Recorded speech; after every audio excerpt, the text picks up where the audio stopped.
Today, Joe Biden was finally asked about the Tara Reade allegations. Not so sure that it was a good idea for him to go on camera, on the record. We'll get into that. Also, the Michigan governor extends the emergency order after the legislature votes to sue her. What could possibly go wrong there? And the coronavirus pandemic won't be controlled until 2/3 of the population has immunity, now says some experts. We've got a lot to get into, and it starts right now.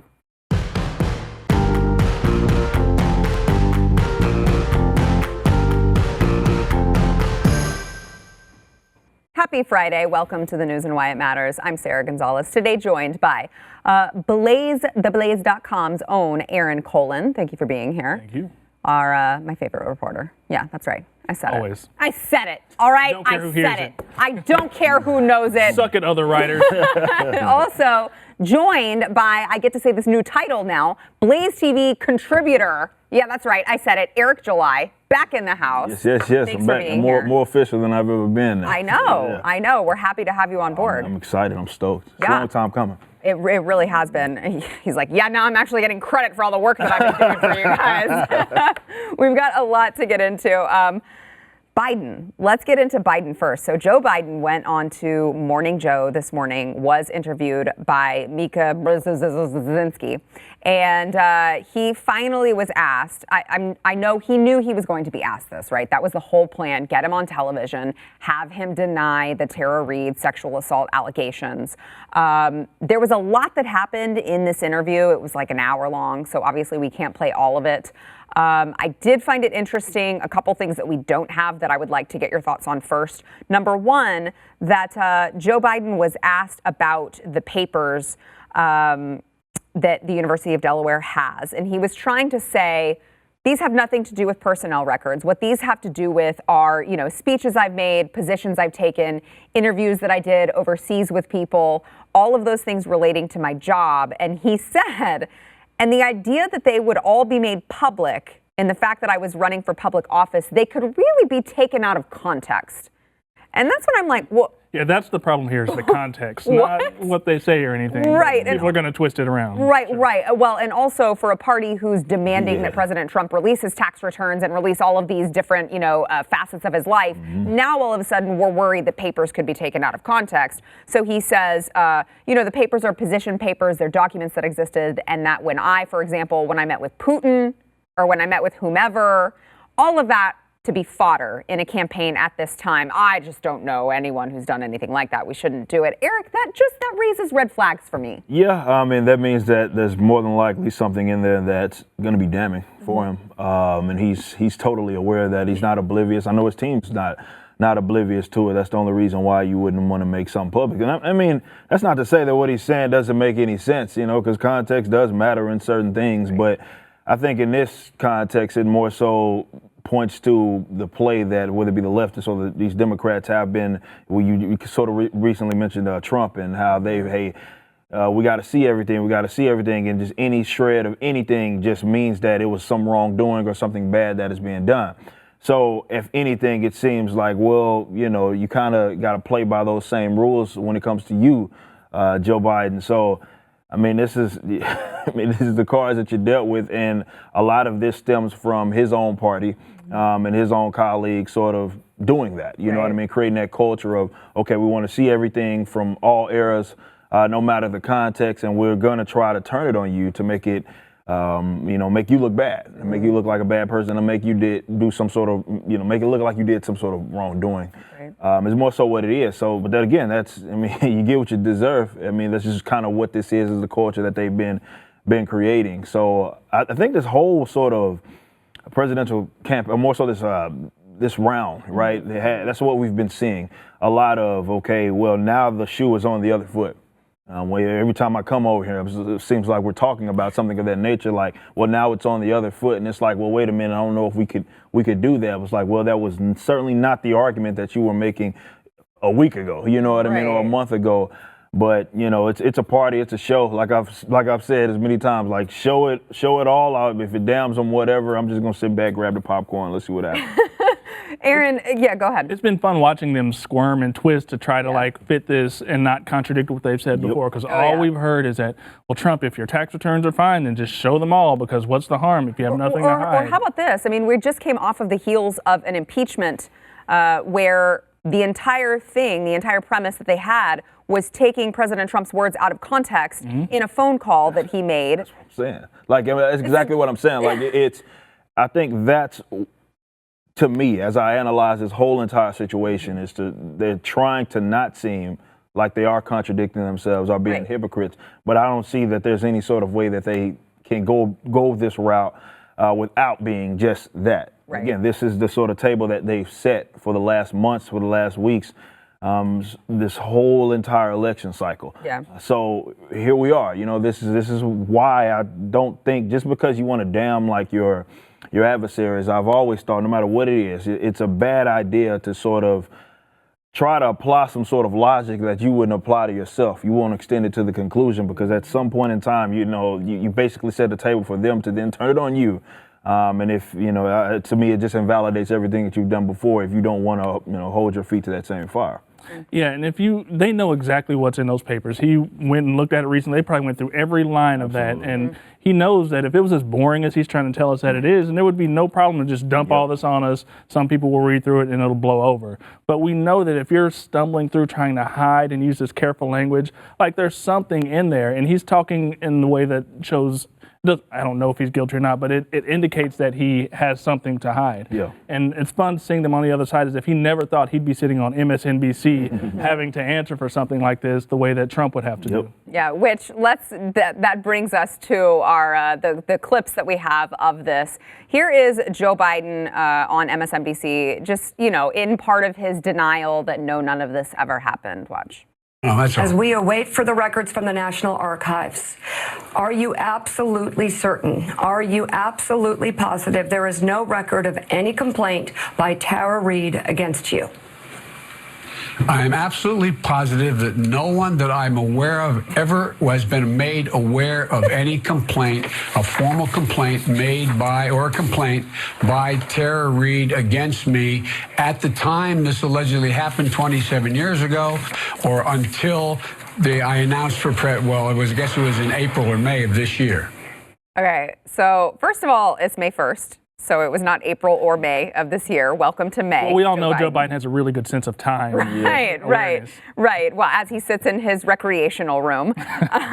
But, you know, he says this lawyerly but Joe Biden in gaffe Joe Biden fashion. You know, I'm not aware of anyone else who's been made aware of any complaints that other people, or also maybe she said.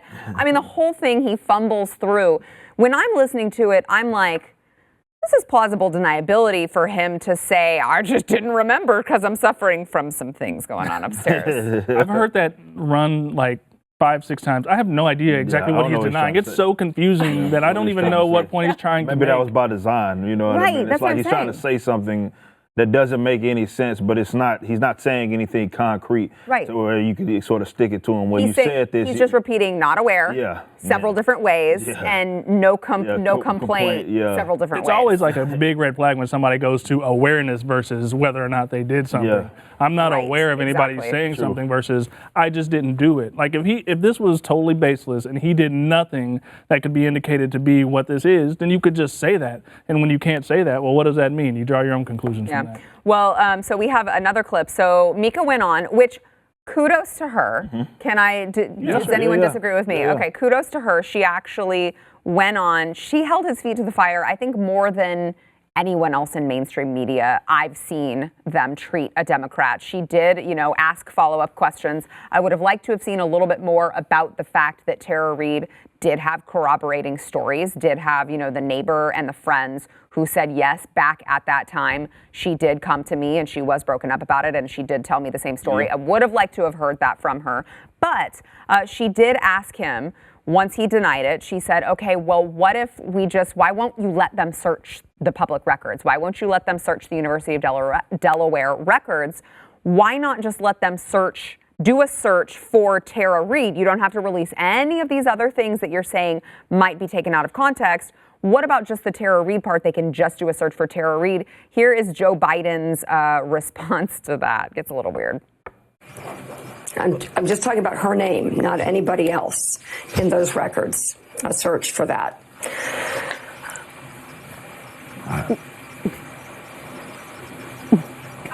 Nothing classified with the president or anybody else. I'm just asking, why not do a search for Tara Reade's name in the University of Delaware records?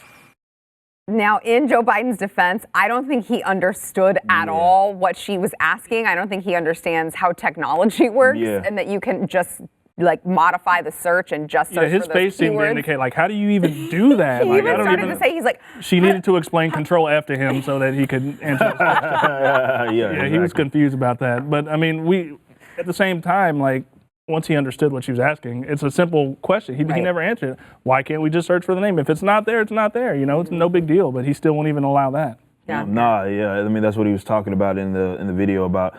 Well, there's no personnel records or there's nothing there. There's nothing there. And basically she's simply asking, like, okay, why can't we search? If there's nothing there, you know what I mean? It should be, you know, the search won't find anything or something of that nature. And he doesn't seem to be able to bridge that gap or understand that that's a possible thing that they can do. Or, again, it's that he doesn't want to commit to doing something like that because maybe it does uncover something that, again, may be damning. Even if it's, again, context, it is a thing, and we know that his party has a history of, though not exclusively, but his party, certainly the pundits have, you know, they have this tendency to remove things from context, make things seem a lot worse than what they are.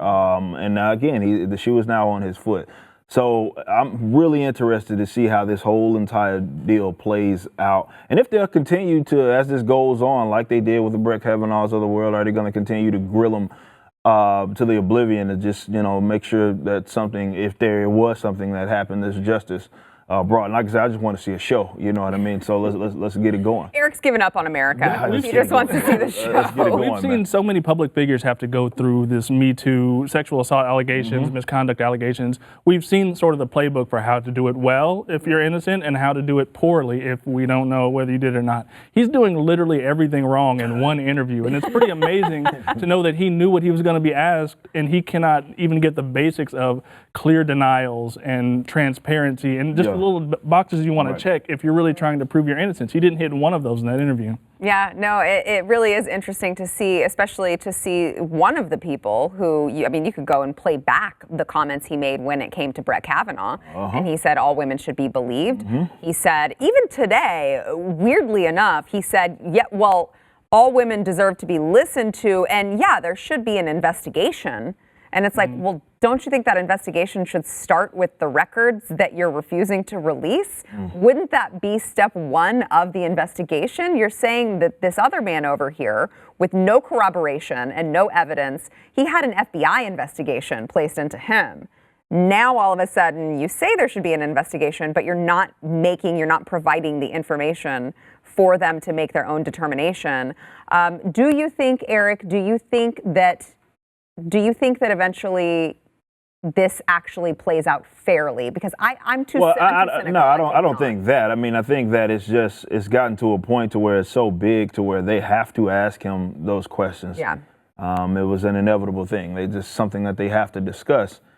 Now, I don't see that it goes as far, and whether it be with the media or even with their little alphabet groups throughout the government, in terms of their investigations, actually trying to get to the root of this issue and try to find I don't know if it actually gets to that point. This may be the surface level, and maybe that's all that we get to. And I think the only reason they're even entertaining this again is because there's a whole lot of coverage. Definitely once that whole Larry King thing interview came out, it was like, wait a minute. It gave at least some possible, validity to what she had been saying. So who knows? Yeah. But do I see it going like, whether it be Kavanaugh or anything of that. I don't think it's going to get that deep. I don't think they got it in them. But if it happens like that, there you go. You can see, hey, y'all are a bunch of hypocrites. Right. It's not really about that. Yeah, Aaron, last word on this. It's times like these where I look at social media and I'm like, thank God we have social media and we have ways to find out the thing like the Larry King Live video and things of that nature, because if not for that, the mainstream media would not be talking about this at all. Yeah, they only did it because of the pressure. And we know that Joe Biden has never been really good at speaking clearly and balancing complicated things. And now it's fun to watch him to have to say, well, we got to believe all women, even one who I'm saying is lying. And that balance is not something he's going to be able to hold up. Definitely with the demographic that they try to appeal to. You know what I mean? That's what you get. You know what I mean? Yeah. Like you set that table for yourself. Yeah, bingo. So here you are, and I don't know if he gets out on the other side of it. Like, obviously, I think it's damning, even if it doesn't go into as much detail as some of the other people who have had these sort of allegations put upon them. Who knows what happens? But at some point, it is somewhat damning. Yeah. I'm already even seeing people on that side, the left side, being very, very critical of him. So it's going to hurt him regardless, but we'll see how it plays out. Yeah, at the very least, all of the actual Me Too advocates who really, really want to make a difference see these people for what they really are. Coming up next, the Michigan governor extends their emergency order after the legislature votes to sue her. It's almost like this isn't about safety and just about control. I don't know. We'll get into it next. Oh, that woman is a peak, man.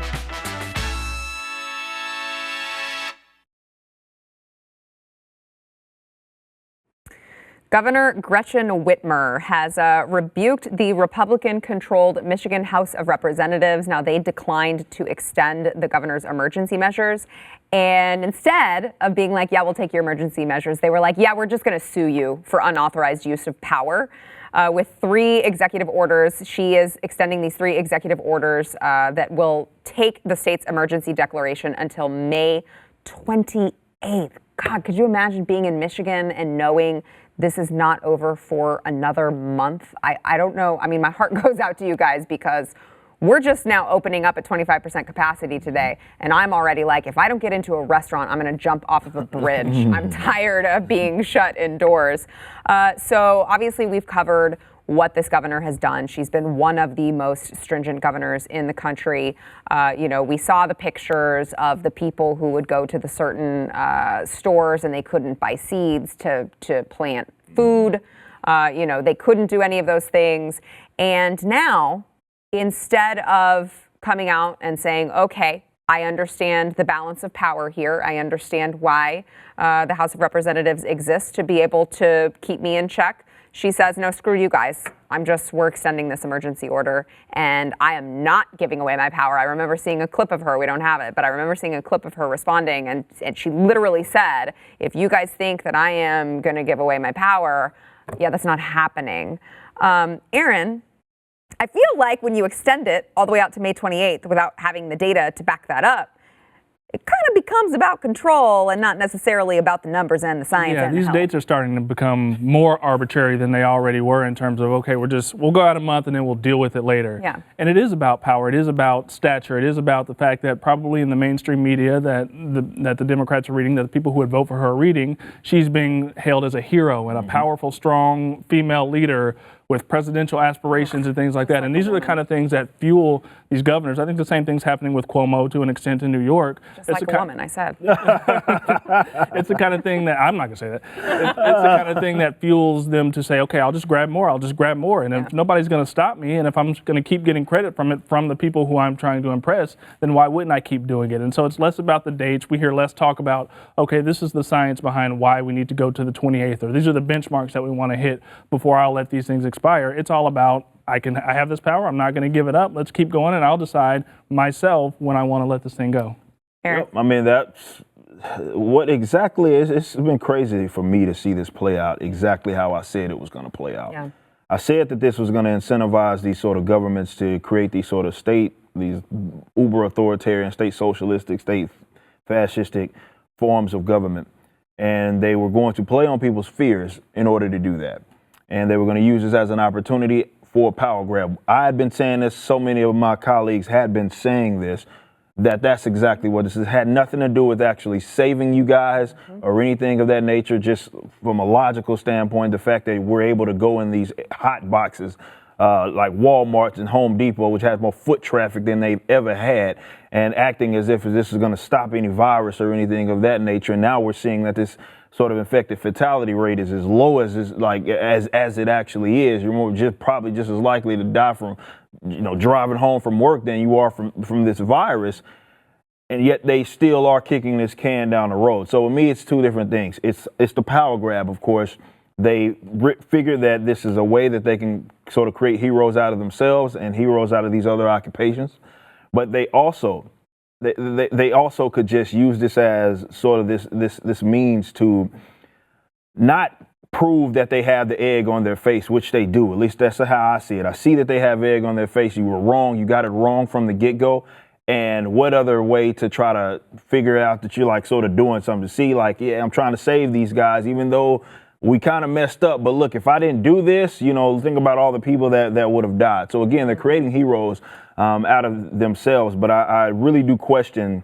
I was talking to a guest on a completely different show about New York City and their experience. And he was talking about how that was the whole point. The whole point was to sort of grab this power, and they are going to keep kicking the can down. They're setting these arbitrary rules that as far as they never had an exit strategy in the first place. It was just shut everything out and down and we'll figure out. It was never a legitimate exit strategy. But now they for sure don't really know what they're even looking for. This is why they moved the post. It went from flatten the curve to exterminate the virus in its entirety, when flatten the curve had absolutely nothing to do with that. It always assumed that the number of people that were going to get the virus were going to get the virus. The whole point was to spread it out over time. Now all of a sudden it's about, well, people maybe get, wait a minute. There might be a second wave. Yeah, no kidding. Yeah, y'all already assumed that. Like we had already assumed that. So why all of a sudden are we now stopping,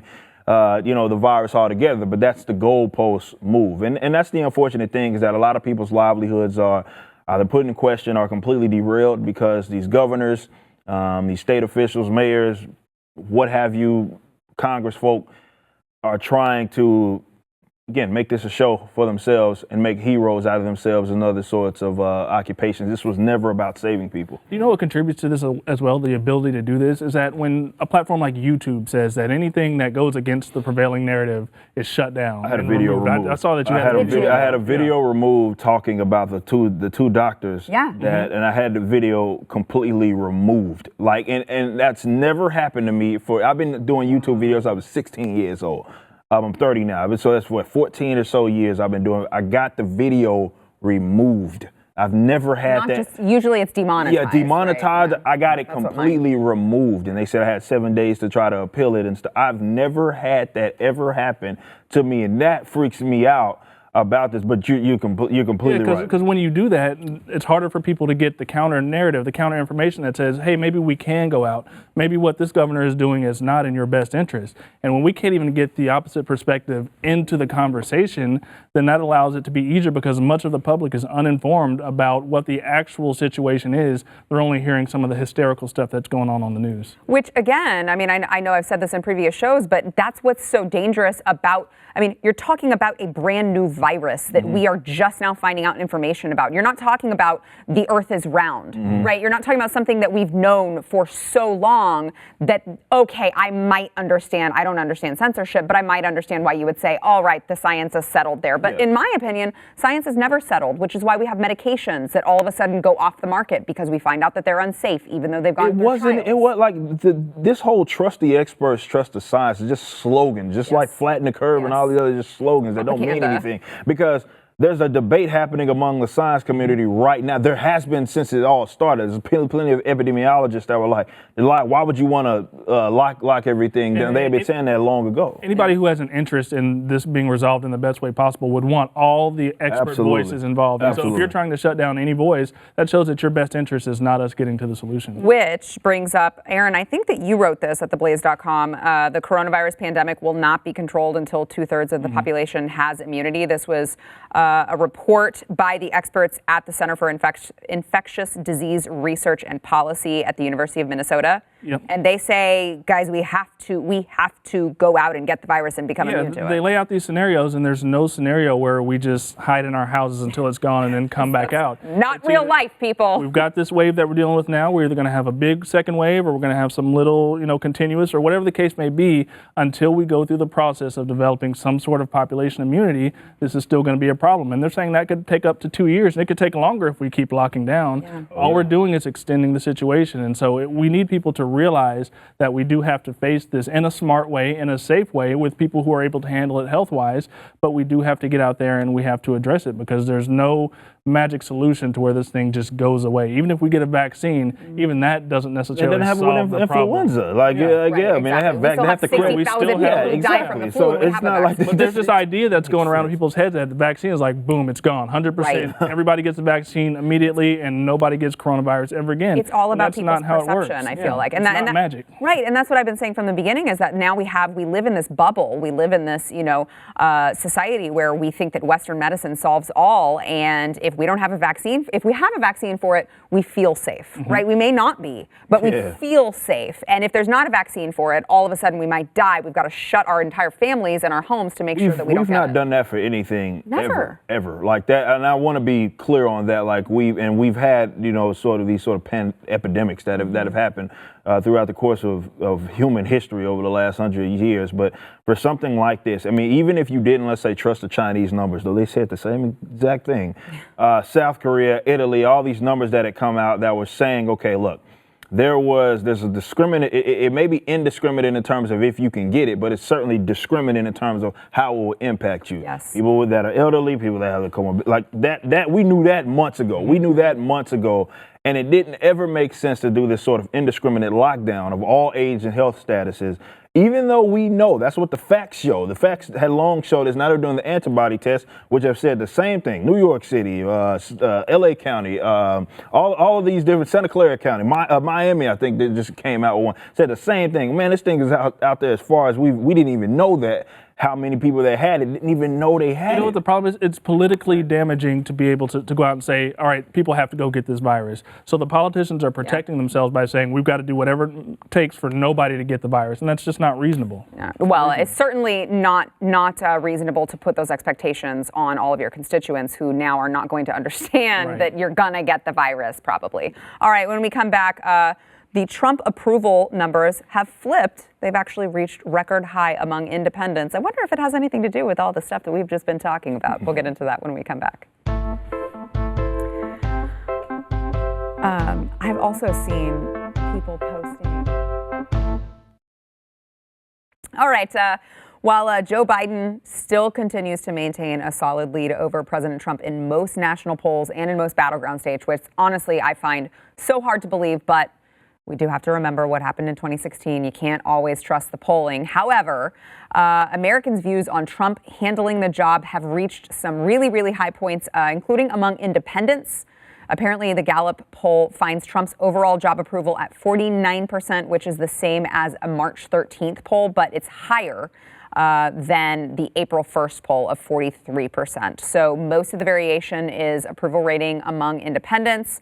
47% of independents approve of the job he is doing, and that is 93% of Republicans and 8% of Democrats, which who would have thought there would have even been 8% of the numbers that we could have pulled from the Democrats. But it is very interesting because, you see this at a time where we've just been talking about all of the craziness that's been going on right now because of the coronavirus pandemic. But you also have a mainstream media who is finding every single thing that they can to try to throw at the president, make him look like he has not handled this well. Still, in spite of that, it appears, hopefully, if you can trust this polling, that perhaps independents are still coming to their own conclusions despite the mainstream media narrative. Yeah, and I wonder if some of the things that would make him more appealing in this to independents or Democrats are some of the things that conservatives might criticize him for right now, which is the idea of how much he has been following what Dr. Fauci or Dr. Birx has said.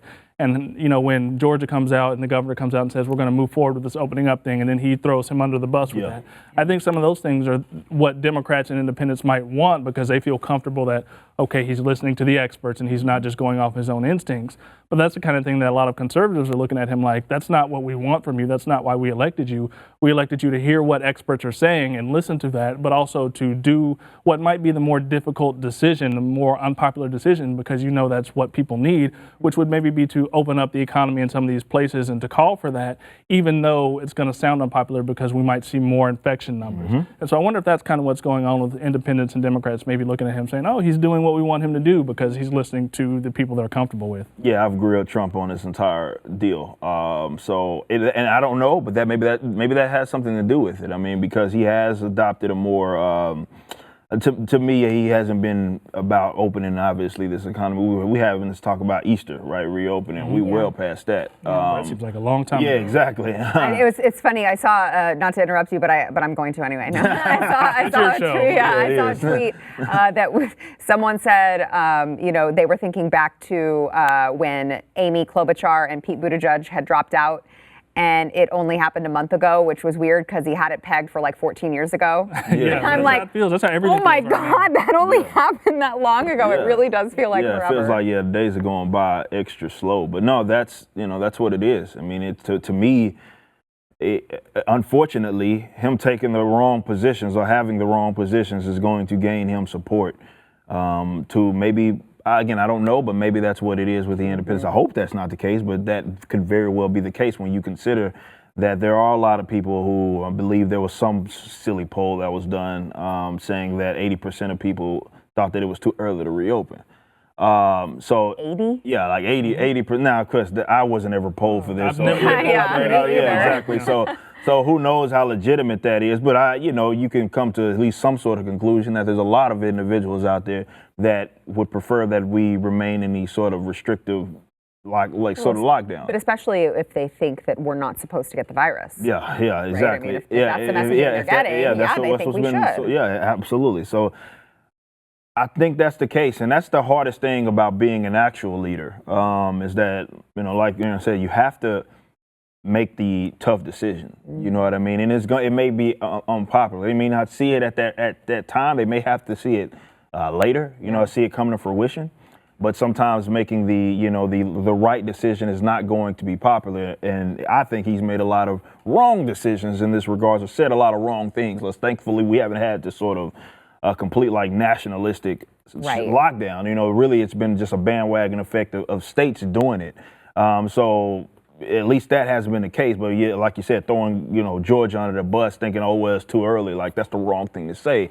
But maybe that's what's getting him support. I hope that's not the case. Well, and we know that his Republican support is not going anywhere, right? What are they going to do? Vote for Joe Biden? He's got his base. He's got his votes. And as long as he's putting Fauci out there to say what he says, he's not going to be able to then step up to that podium and then say something opposite. So politically, to the mainstream, the independents, the undecideds, whatever, he kind of either has to follow whatever the doctors are saying, or he's going to get killed for being anti-science or whatever. So he's in that tough position because of how this thing sets up publicly. I mean, of course, then he gets killed for it anyway because he ponders about something, while he's on microphone and everyone says he's telling people to inject disinfectants. So. I would suggest less pondering. Yeah, I would too. Don't even open that up. Cut his mic off. All right, before we go, 5 major U.S. airlines are going to require all passengers to wear masks. I guess this was Ed Markey from Massachusetts. Democrat Senator Ed Markey was kind of urging them to do this. He tweeted out, every person who flies should be required to wear a mask during a flight during COVID-19. We cannot rely on individuals' airlines' policies.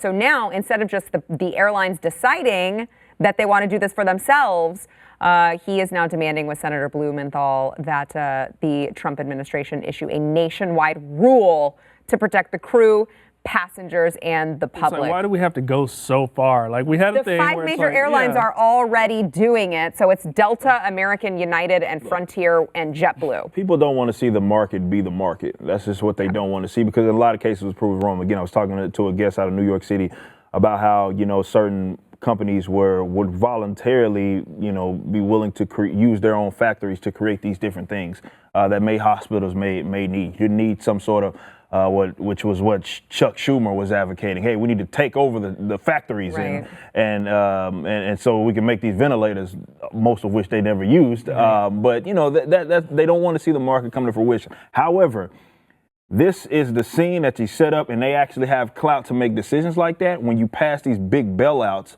for that industry and you give them money, and now it's like, well, if you want to keep this money, you need to do what we need to say, and that's the danger. It's always been the danger. Yeah. If we've learned anything throughout this, is that private companies have the ability to step up and make good decisions in these situations, and government is slow and unresponsive and wrong a lot of the time.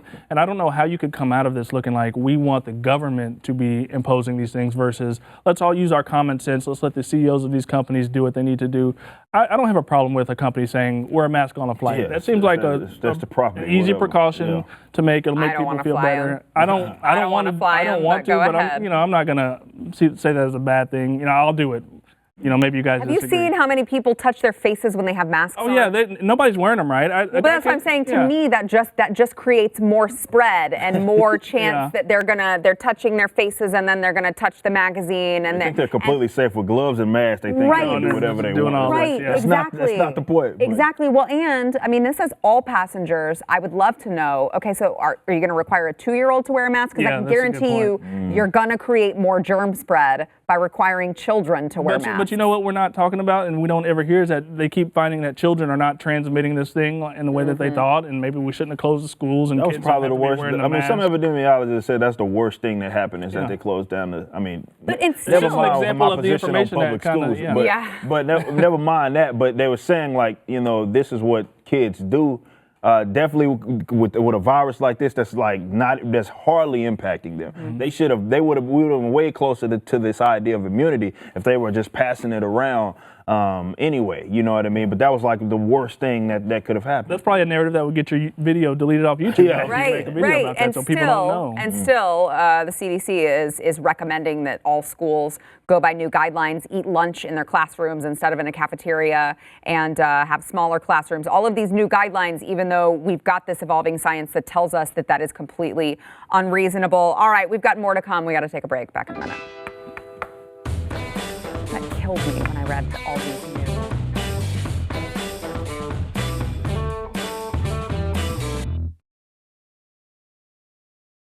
I think this is your heads are gonna explode with this particular story. Jefferson County 911 dispatcher Heather Silchia, she discovered a message that was put under her windshield wiper of her car from a neighbor. We all know these neighbors. We all have them. We're finding out during this pandemic. The note read, "Please stay home. I noticed a few days a week you leave home with your baby and return a short time later without it. Then I see the man of the house arrive with the baby later in the afternoon while your vehicle hasn't moved all day. This leads me to believe that the kid is in daycare. Stop. I'm assuming that the man has an essential job since he's gone all day. But if you are home there's no reason for your child to be in daycare at a time like this." It goes on to just completely assume what this woman's situation is. She actually works the graveyard shift for Jefferson County, again, as a 911 dispatcher. So, I mean, really, how dare she try to get sleep during the day, in the middle of the day, so that she can go to her job to feed this child that she has to send to daycare because she doesn't have a choice. I honestly, if there's any good that comes out of this, can we just shame all of the Karens that have come out in this pandemic? Because I'm done with these people. It's funny, like I read that note and it really describes like my household life pretty closely. Like I work from home most days. I take my kids to daycare. You know, I go to the store. I'm not wearing a mask. But most of my neighbors are out too. Like I see more people out now than before. So I'm kind of hoping that people like this are maybe the minority because I'm seeing a lot more like activity in the neighborhood because people are realizing, hey, if you go outside, it's not like virus fumes in the sky that you're going to breathe also in. helps your immune system to be Right. outside as well. Well, What and are you also, saying? Are you saying you can inject sunlight in your veins? What are you talking about? well, and also, I mean, you know, we have seen it doesn't just help your immune. I mean, yes, it helps your immune system, and we've known that for forever. But they've also come out and said that the virus can't handle like the heat, the heat, sunlight, humidity, UV, sunlight. UV, that's the worst thing for it. Yeah. God forbid you go outside as well. I guess at least she didn't call the cops. I hope I don't ever come across people like this, because I don't feel like I would be able to react in love and grace towards somebody who is being so presumptive about my life and all in my Aaron, business and just I've imagined the things that I would do and say if anyone ever dared come up to me while I had my kid out on a walk. So what you're saying or at is the park that's, by the way, currently still open in my city. They're not closed. the next so we're time you're allowed not to on go. this show, we're going to know that you got arrested for assaulting a Karen. I mean, I don't want to say it, but Enough said. yeah, probably so. Eric. Oh man, it's so frustrating that there's people out there like that. Look, I've talked about this with the ease of restrictions. It does not mean that you can't do what you want to do. Mm-hmm. So if you want to sit your silly behind in the house all day long, cooped up, whatever. Yeah. But don't force that's a risk that they should be free to. That woman ain't hurting you by having her or taking her kid wherever she's taking. That ain't got nothing to do with you. If you're quarantining yourself, you're fine. Maybe you think you are, but that's fine. Like, let the person assume those risks. But the fact that there's so many people out there like that are, you said thankfully she didn't call the cops, but there's people that are out there doing that type of stuff and calling the cops on people. And they're enforcing these sort of draconian, nonsensical laws, getting citations, arresting people depending on what part of the country that you're in for this. Like, yes, it's bringing out the worst out of these types of people, and yeah, they should be shamed to the oblivion. It's putting citizens and it's putting police officers in these situations where you're creating conflict. At some point, the stuff's going to boil over. You're going to have fights. God forbid, you got a cop with a gun. You might have somebody else with a gun. You don't know. You don't want to create extra conflicts between people and police because you're calling on cops on them because they're playing with their kid at the park or something like that. It's dangerous. Which is a good point. It's also separating, I think, the good police who are there to uphold their oath and the ones who are just there because they, graduated from their mall security I've seen guards. too many videos, man, of these. Look, my position on this, on the institution that they serve, and it's, to me, if anything, I think this should let definitely a lot of conservatives see that a lot of them aren't on their side on this type of issue. Yep. I know it sounds good that they're going to defend your beloved Constitution. That's what they're there. They're not there to do these things, but you're seeing a lot of these guys, with their heads up their behind and doing a lot of bad things, enforcing bad laws that have absolutely nothing to do with actually saving people. And taking glee in it. Really. Yeah, exactly. Yeah, they're being really condescending with it as well. Like, this is what I'm doing, and they're taking pride in doing that. If anything, this is what out of all of this, have hoped that a lot of people that, dare I say, worship that institution, look at that and just at some point understand what a lot of us, definitely libertarians, have been critical of. Is that, because a lot of us seen it firsthand. I've seen it, long before all of this took place. But now it's as much in your face, because I've had people reach out to me saying, yeah, man, you were right. You were a little right. They're starting to see that thankfully we do have social media now. People are recording these people doing these things. Like, they just as much as you may think that there's that, those one or two cops that will refuse to enforce these sorts of laws, unfortunately, there's a lot of them that absolutely, will. Yeah. All right. Back in a minute. Did you guys see that video from Rancho Cucamonga? Yesterday's poll was, in light of the responses to Joe Biden's sexual assault allegation, who is the biggest #MeToo hypocrite? Alyssa Milano won this one. 45% say Alyssa Milano, well-deserved, I say, followed by Hillary Clinton, 31%, Kirsten Gillibrand at 14%, and Kamala Harris at 9%. Today's poll is, after an abysmal week for Joe Biden, will the Democrats try to replace him before November? Yes or no? They will try if they're not already trying, because they should see the writing on the wall, and maybe they should lean into this allegation stuff and try to get him out somewhere, because it's looking bad for him. I say Hillary Third time's no, the don't say charm. Let's that. do it. Let's do it, Don't Hillary. speak that here. Hillary, let's do it. This is your chance. This is your chance. That actually would be great to see a rematch. Get in there, man. This is your chance. That would be great to see a rematch. I Get in can't there. imagine the American people. Oh, coming to a I want different this show, conclusion. man. I want that show so bad, man. You're right. Please. That would be Really is. entertaining. That would be. Done with America. Please, You just want to Hillary. see the world burn. That's all you Hey, want. man. Like a true libertarian, there you go. I'll say. Lambsitarian today, man. Let's do it. All right, thanks for tuning in. Thank you guys for Thank being you. here. We'll see y'all next week.